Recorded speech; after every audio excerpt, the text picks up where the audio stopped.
My name is Frikkie Brooks, and I'm currently with Brooks Facilitation Services, which I often refer to as a one-man band because it is really just me doing the work that I do with Brooks Facilitation Services at the moment. Born and bred KZN Italian, grew up on a farm in Normandy up in Newcastle. Went to school in Newcastle up to grade, what is it now? I think it's called grade 11 or grade 10. Left Newcastle, then went up to Pretoria. My folks had moved to Pretoria. So finished school in Silverton High in Pretoria. I always joke, say I had to go up there to go and meet my wife because I'm married to Anita now 44 years and met her the very first day that I got to my new school in Newcastle.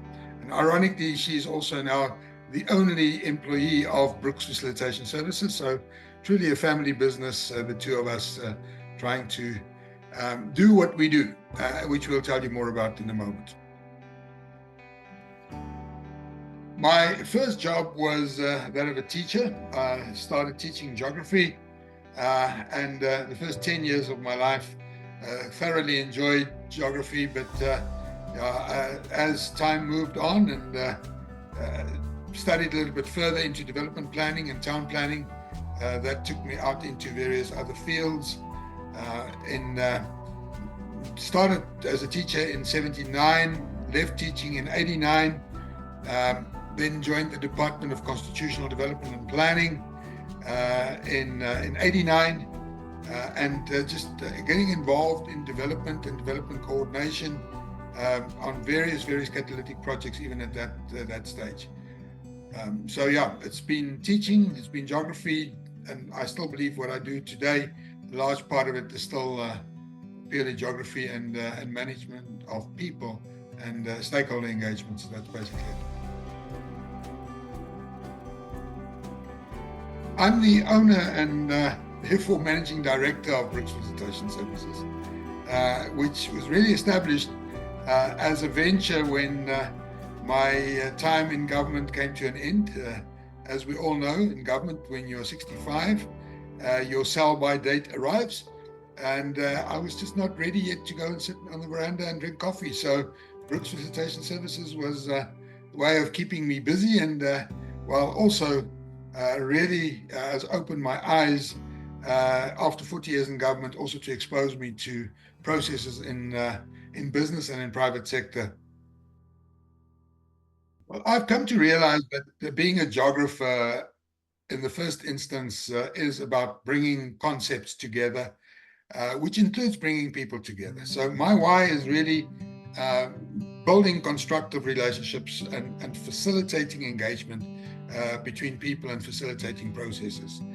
Having been involved in various capacities in government, as I already indicated, for a period of 40 years, I was fortunate to build quite an extensive network. And for me, it was just logical that I should keep that network intact, or try and keep the network intact for as long as possible, because we all realize that the moment that you move out of that space, these type of networks could quickly disappear. I've been fortunate to be able to keep them alive. And then also the last 5 years, it's now month 64 of me being out of government. And in the last 64 months, I've been able to establish wonderful new relationships. And so my why is actually bringing some of the old relationships and old networks together and merge them with the new networks that I've built up from a new perspective. And it is absolutely wonderful to see how these networks can collaborate and produce wonderful things. I've been asked this question a number of times. It sounds almost that one would be arrogant if you would say that, but for me, the biggest accomplishment has been an unblemished integrity record. I think over that period of time, and I've mentioned this before as well, is that I think the biggest compliment I ever got is the fact that I never was approached for any underhanded dealings of any sorts because I think whoever would have approached me would have known up front what the responses would have been. So I think that the first instance is just purely my biggest accomplishments, that I've been able to stick to my true north as far as that is concerned. I think secondly, and lately I come to realize also the fact that I've been able to manage a transition from government to the private sector quite seamlessly, and it has been a wonderful experience to be able to do that. And I actually feel very privileged and honored for the fact that those opportunities presented themselves, and I do regard that as an accomplishment. The best advice has been to be driven by your values and your principles, and not by your emotions. I think that for me is a big thing. Look for the substance in a matter, and work on that, and not on hearsay or any emotions. Don't get carried away with anything else. And I think that has guided me on a journey where I've been able to navigate quite difficult times in my life. Remember, I started in pre-94, so I managed to navigate that transition from pre-94 to post-94. And then from there on, 3 different political parties that I worked for in the period that I was in government, and even out of government lately. I served under 26 political principles in my time. I worked under 9 premiers in the province of KZN, and that was all possible because nobody saw me as a threat to their environment, because I was doing what I do, and that is I'm a technocrat, I'm a geographer, and I present the facts as I see them, and therefore on the values and principles that you put forward, if you stick to that, you will never be pushed off course. And may I then also say, and I'd say that unashamedly, that I've never carried a political card in my life, because I believe I don't need to carry a political card as a technocrat, and regardless of what my own political views may be, that remains in my back pocket. I think initially one would see the biggest challenge over the period that I've worked is the rapid change in the environment over the 45 years, 5-year term of my career. And the way in which one has embraced that, initially one experiences change as something that generates anxiety, uncertainties. And I think with the amount of change that I've had to manage in my life, I think I've now become sort of a little bit of an adrenaline junkie. I love change. I love the energy that what change brings about. It just releases so much new thinking. It forces you to renew your own perspectives as you go along. And I've learned to embrace change and to manage that change, and understanding the moral behind the story of who moved my cheese, because our cheese is being moved every day, and if you don't understand that moral of how you've got to keep up, it's a very thin little book, but it's a very powerful story behind that little book. Yeah, I think one could easily become very despondent today if you were just to follow the news, what's happening around you, and just be carried away by all the negativities that are presented to us every day. I believe that in the power of positive thinking, not being unrealistic, not being overly idealistic, because that would be idiotic if you were to do that, but still understanding what makes you special, and understanding what works for you, and work on that. You can't be everything to everyone. In my particular case, as I said, I'm a geographer. For me, as I specialize, my scope of work becomes wider and wider, because I've got to bring a much wider sphere of influence together to deliver on a particular object. My strength personally, I believe, has always been the fact that I think and I believe it, and whether anybody thinks it or not, that I can work with people, that I have been able to establish relationships because they're always built on respect, on integrity, and that it works for me, and therefore I've also got to recognize what works for others. So treating everybody else like they would want to be treated, I think that's what I pride myself on, which I really try hard to do that. And if everyone else does the same, I think we will find one another quite easily. I think what's also been helpful in particular is the fact that one had to think across cultural lines, across cultural beliefs, and to recognize and embrace that, and to look for the strengths that actually brings in diversity in any of the processes that we work. I also am a firm believer that if it was easy, somebody else would have done it by now. So don't shy away from the difficult things in life, because that's really where you are able to make a difference. If you're just going to do the things that everybody else has already done, then there's absolutely no challenge in that for you to do. Well, unashamedly the Springboks. Let me tell you that. I can possibly come back. I think I've said it many times that there are many people and things that have inspired me over time. But lately, and it's maybe because it is so fresh in one's mind, and as we watch Chasing the Sun again, you just come to realize how special the message is that the Brooks bring across to all of us.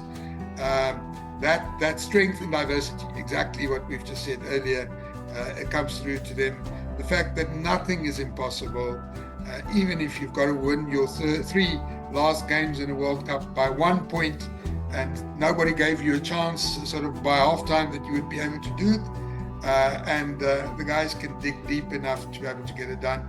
And that really inspires me, and that makes me believe that if they can do that, and they can do that for our country, then I need to play a role in the environment that I am, to create that same Bok spirit amongst the teams that I work with, because if we do that, we are unstoppable. My vision for business, really, and what I've realized now being in business after the 40 years in government, is that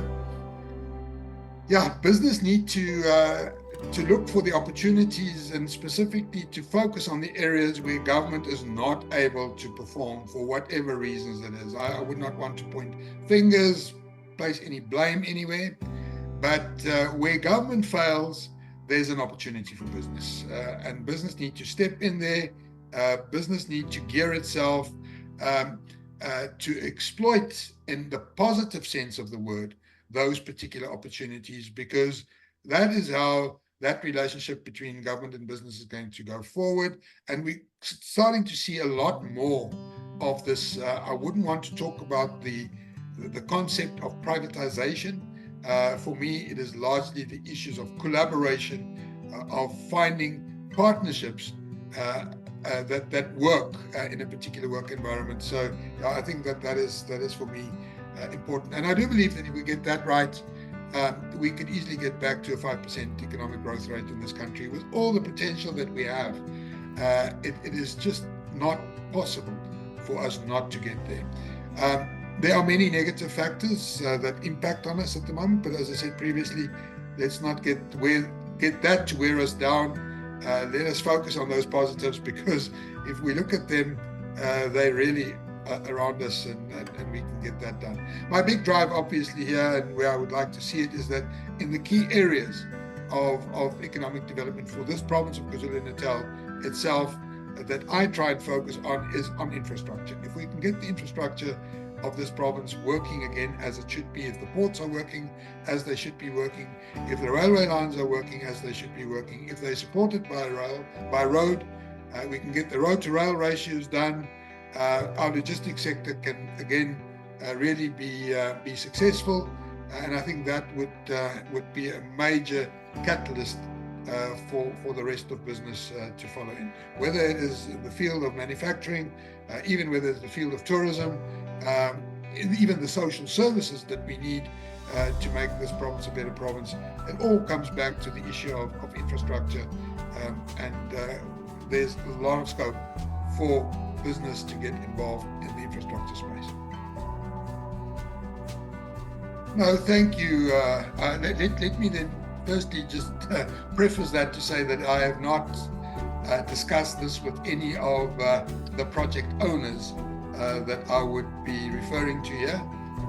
But I'm sure that there would not be a problem for me to mention because my involvement with them is an, shall I call it, an open secret. Everybody knows that I'm engaged with them, and I'm involved in facilitation processes where I try and work with the private sector, and I'll come to the particular projects in a moment. But because of my experience and history within the state is to get the private sector developers to better understand the regulatory environment in which they've got to get their projects delivered. Then also I work quite closely with the officials within that regulatory environment for them to understand the need for them to cooperate with developers, in particular where you deal with large scale and catalytic projects, as those projects that are game changers for the economy of this province. So yeah, the projects I'm involved with, let me start number one, my passion for Cato Ridge and the Cato Ridge dry port concept. I'm working with the Cato Ridge Development Company and ASMANG. They have been developers in this province, and they've been operating in the economy of this province for many years, since the 1950s, with the smelter they have out at Cato Ridge. They are property owners of about 1,800 hectares in the area. And what they're doing at the moment is that they are looking at opportunities where they can convert the assets that they have to support this whole notion of the Cato Ridge dry port. Road to rail linkages, there are various sites available, opportunities available where road to rail interface can be facilitated in that area.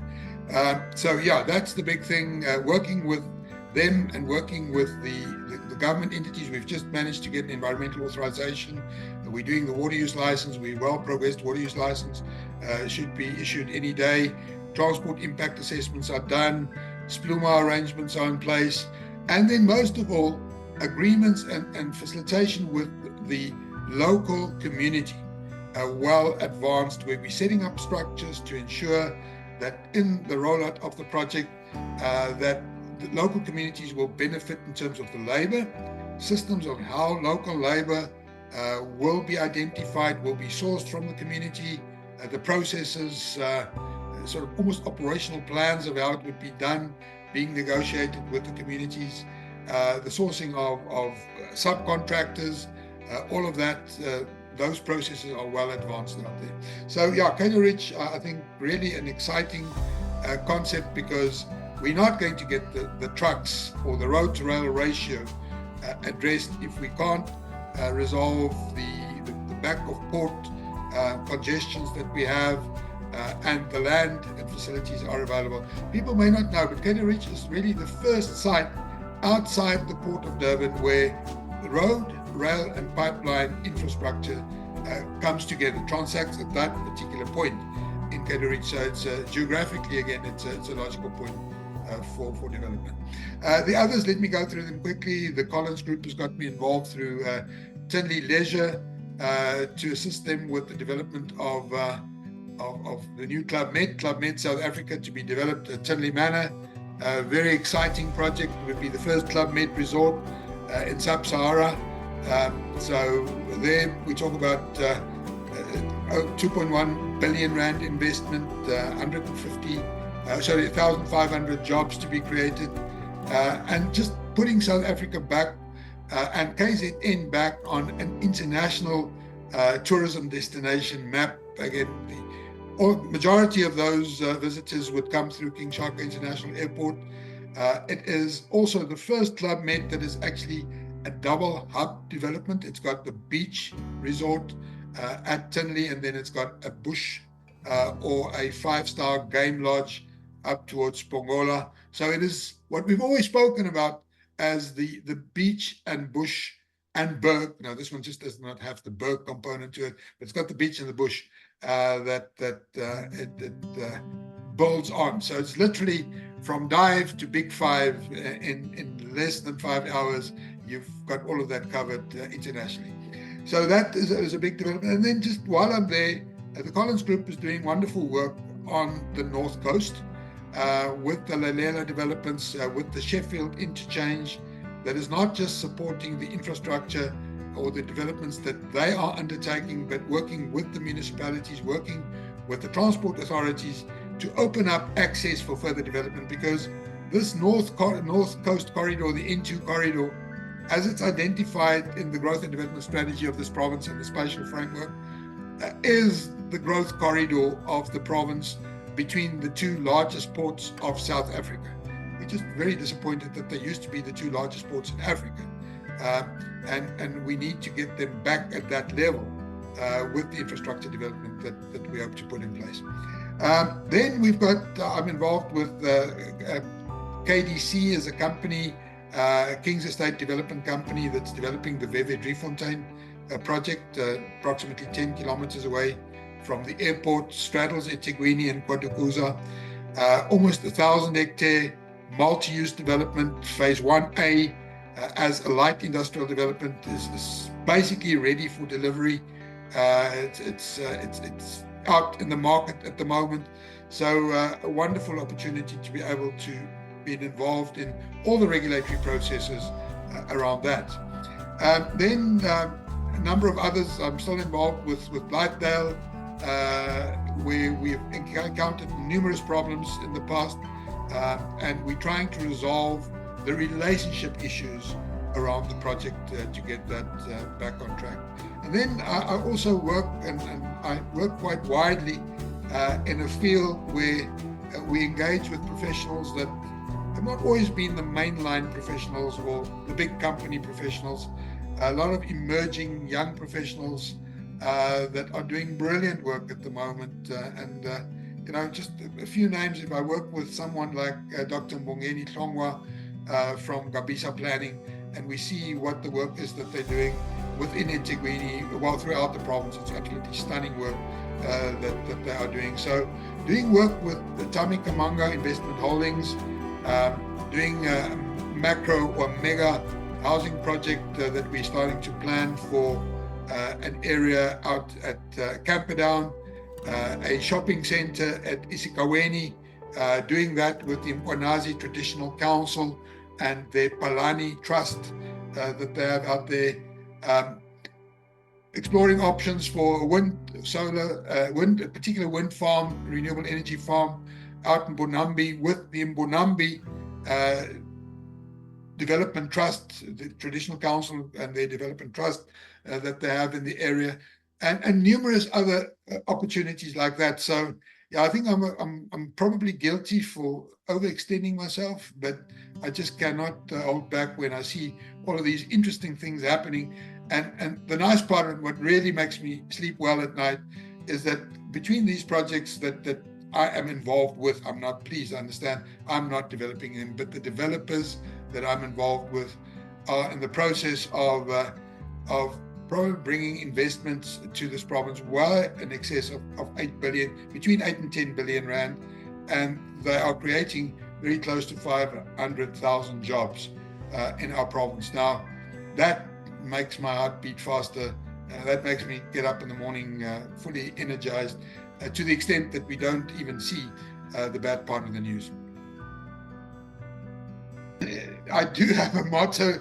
Mine says, if it's worth doing properly. That's it. So don't go out there and do things half-baked, because you're just going to do them over and again, and you're just going to embarrass yourself in the process. But I also believe that over time I've earned the right, and I say that again, not being arrogant, emphasize earn the right to work with people I like and trust, and only on the projects that I believe that can make a difference. I cannot get involved in every little bit. I can't save everybody. I do understand that. It's not my drive. But work with the people you trust on projects that you believe in. And that focuses you to get it done.